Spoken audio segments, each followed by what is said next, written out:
I got so much motherfucking design on right now. Break it down, bring it back, make it clap. I got 3 old thoughts, new block, wear that thing. Bitches on my line, and you know.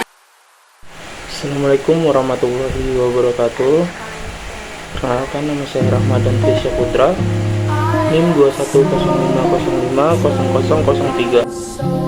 Perkenalkan, nama saya Indah Widyasari dengan NIM 2050505002. Assalamualaikum warahmatullahi wabarakatuh. Perkenalkan, saya Tiara Rizkyana. Baik, di sini saya akan menjelaskan tentang industri maritim, reform and maritime tourism. Industri pariwisata merupakan salah satu sektor pembangunan ekonomi maritim yang produktif dan dikembangkan sebagai dasar percepatan pembangunan utamanya pada kawasan yang bercorak pulau kecil atau kawasan pesisir, di mana adanya kegiatan industri wisata, pertanian, budidaya, tambak, dan lain-lain yang mengakibatkan adanya perubahan yang terjadi pada wilayah pesisir. Pembangunan ekonomi di bidang maritim dan wisata bahari merupakan salah satu prioritas program kerja Kabupaten Bintan dengan memanfaatkan daya industri wisata dalam mensejahterakan rakyat.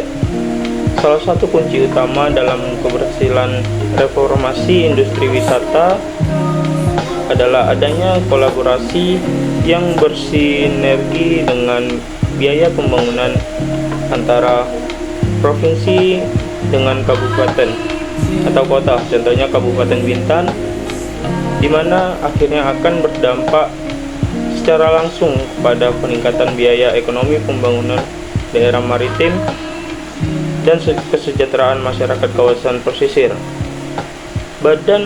Dalam badan usaha milik desa melalui dana alokasi desa, setiap desa mendapatkan biaya ekonomi pembangunan sekitar yaitu 1,5 miliar, yang mana pembangunan atau pengelolaan diserahkan ke masyarakat kawasan pesisir. Contoh kegiatan pariwisata dan dikelola badan usaha milik desa adalah pengelola rumah penginapan terapung atau kelong, pengembangan wisata desa mangrove atau desa gurun Sahara. Sektor pariwisata di Bintan merupakan jantung penerimaan daerah terbesar dibanding sektor lain. Tahun 2023, Pemkab Bintan menargetkan pendapatan asli daerah yang bersumber dari sektor pariwisata pada tahun 2023 mencapai 168 miliar, meningkat sekitar 250% dibanding tahun sebelumnya. Dari Januari sampai pertengahan Februari 2023, penerimaan daerah dari sektor pariwisata mencapai 16,2 miliar. Dalam penelitian ini kami menggunakan metode pendekatan teoritis, di mana untuk menjelaskan tentang reformasi wisata bahari. Dengan demikian, penjelasan tersebut akan memudahkan pembaca untuk memahaminya. Dalam industri maritim akan mengutamakan posisi pasar, di mana berhubungan dengan para pengunjung wisata dan pesaing daya tarik wisata. Definisi pariwisata merupakan salah satu kegiatan rekreasi untuk melepaskan diri dari pekerjaan rutin atau mencari suasana baru. Sebagai suatu aktivitas pariwisata telah menjadi bagian yang sangat penting dari kebutuhan dasar masyarakat. Pariwisata terkait erat dengan organisasi, hubungan-hubungan kelembagaan dan individu, kebutuhan layanan, penyediaan kebutuhan layanan, dan sebagainya. Baiklah, di sini saya akan menjelaskan pembahasan dari makalah kami, yaitu wilayah perairan lautan, danau, dan sungai yang memiliki 72% wilayah permukaan dunia, menunjukkan kemampuan dan kemampuan aset tetap bagi suatu negara yang bergabung dalam kabupaten. Kegiatan jalur perdagangan nasional dan internasional terbantu dengan keberadaan kawasan ini. Indonesia memanfaatkan posisinya sebagai negara kepulauan dengan luas perairan 67% dan posisi benua serta posisi lintas benua dan lintas samudra.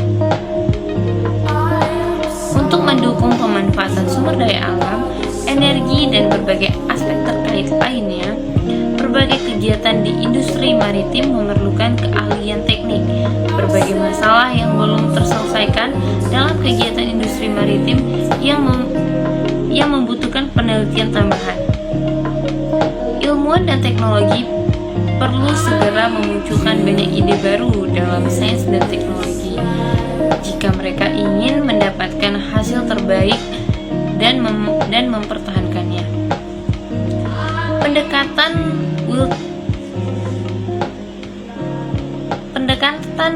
willingness to accept atau WTA dan willingness to pay atau WTP yang digunakan dalam proses analisis data. WTA adalah metode penelitian sebagai daya pasar di mana kesediaan seseorang untuk menerima penurunan suatu diukur, sedangkan WTP adalah metode penelitian sumber daya non-pasar yang melihat jumlah maksimum orang yang bersedia menyerahkan suatu barang atau jasa untuk mendapatkan yang lainnya. Digunakan untuk mendapatkan nilai WTA dan WTP dalam penelitian ini. Metode ini adalah metode berbasis tinjauan untuk menilai seberapa besar nilai individu atau wilayah lokal, barang, dagang, layanan, dan kenyamanan. Menurut Patunru 2004, metode ini banyak digunakan untuk memperkirakan nilai suatu yang belum diperdagangkan di pasar.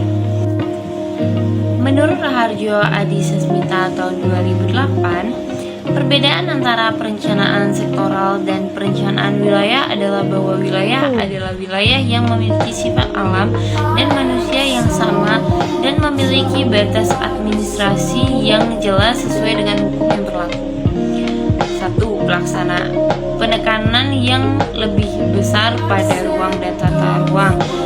Poin pertamanya adalah menggunakan prinsip desentralisasi. Poin kedua, tujuan pembangunan daerah. Poin ketiga, harus ada perpaduan antara sektoral dan lembaga. Memanfaatkan ekonomi maritim untuk mendukung posisi Indonesia sebagai poros maritim dunia. Salah satu wilayahnya adalah Kabupaten Bintan yang memiliki banyak wisata bahari sehingga dapat mengembangkan potensi pariwisatanya. Banyak potensi di Kabupaten Bintan yang belum termanfaatkan. Dan jika pariwisata di Bintan dikembangkan bisa menguntungkan baik Kabupaten Bintan secara keseluruhan maupun Kepulauan Riau sebagai provinsinya. Kondisi laut belakang Bintan tercemar karena limbah pabrik yang ada, pipa dari Pertamina yang menghalangi wisatawan untuk berwisata bawah laut. Kedua faktor ini memiliki efek negatif pada ekonomi maritim. Kabupaten Bintan yang memiliki kawasan wisata global dengan memiliki posisi yang memadai untuk mengawasi potensi laut dan wisata baharinya. Wilayah perairan yang luas mendominasi perairan membatasi kekayaan sumber daya alam atau SDA berupa sarana dan prasarana yang akan digunakan oleh pengunjung. Pemerintah Kabupaten Bintan melakukan referensi industri maritim dan wisata bahari dengan pengelolaan pembangunan kegiatan pariwisata untuk masyarakat dalam potensi wisata di kawasan pesisir.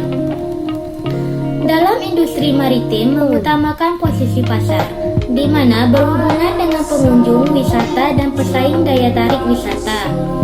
Sebagai suatu aktivitas, pariwisata telah menjadi bagian yang sangat penting dari suatu aktivitas pariwisata. Telah menjadi bagian yang sangat penting dari kebutuhan dasar masyarakat.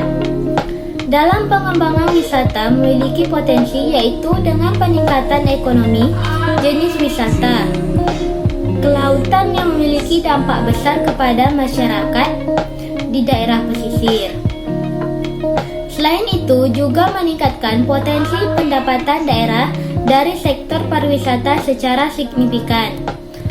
Pada tahap pengembangan pariwisata di Kabupaten Bintan, saat ini belum tercapai arah menuju pariwisata tunggal.